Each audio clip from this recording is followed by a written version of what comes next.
The Bible, listen carefully, was written for us, but not written to us. Think about that. It was written for us, but not written to us. Are you with me? As you go through the Bible, you'll notice letters were written to different places. To the church here, to these people, to that people. And they were written for different things. They are for us, but they were written to us. And here is one of the major concerns on Colossians. As when you go to verse 16, one of the questions that has come up, and we're going to verse 16 now, we're going to summarize what we dealt with this morning. But when you read verse 16, let's read it before we go to the screen. Colossians, remember, the letter was written to the church in Colossae. A few years ago, when there was a trip, I was actually sent, and by my conference, I was given the opportunity, they paid my flight to attend and to speak at the second International Bible Conference run in Turkey. And so we had a chance to visit the 7 churches, and we went to the actual site where this church was, the site of Colossae. It's on a hill. It's a typical tell, as they call it there, unexcavated.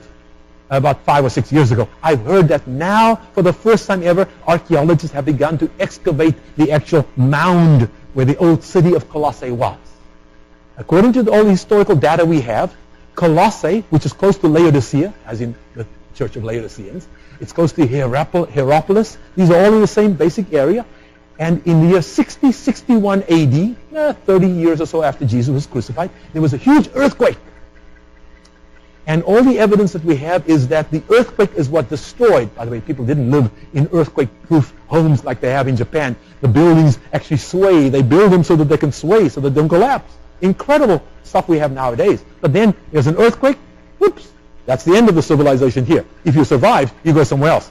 If you don't, that's your tomb. Okay, you know what I'm saying? Those earthquakes came, and some people still live in places like in parts of the world. You know that.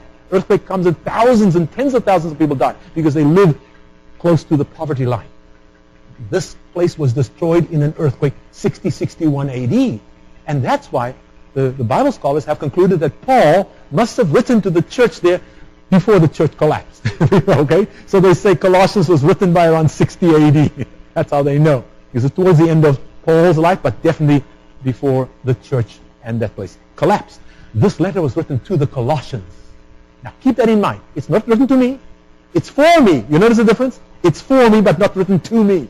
Now let's go to Colossians, keeping that in mind. And remember to keep in mind that the Colossians, yes, primarily the evidence we have was most likely they were mostly Gentiles. But historically, there's overwhelming evidence. We know this from the clear historical record. There were at least 10,000 Jews in that town. There were lots of Jews there. And so right now we've concluded there was a similar, not the same, but there's a similar situation to the time of Galatians. In case you say, where does he get the idea that the Bible wasn't written to me, but for me? Romans 15, verse 4. It's written for our admonition, right? Upon whom the ends of the earth, end of time and all that. Romans 15 and 1 Corinthians 10, verse 11. Same idea. The Bible's not written to me, but for me. Now let's go. Thank you for that. I'm glad you added that in. Appreciate that. Let's go to Colossians, keeping that in mind. It's written to the church in Colossae, not to me, but to them. Notice verse 16. So, writing to the Colossians, Paul is writing to those people and says to them, hey, you Colossians over there, don't let anyone, the word is krino, judge, pass negative assessment on you. Don't let anyone negatively judge you in the matter of concerning food or in drink or regarding a festival, a new moon, or Sabbath. Paul is not telling me I cannot judge you. You get that? Paul is not telling me I cannot judge you. You get that? Paul is not telling me I cannot judge you. You get that? Paul is writing to the Colossian church and telling them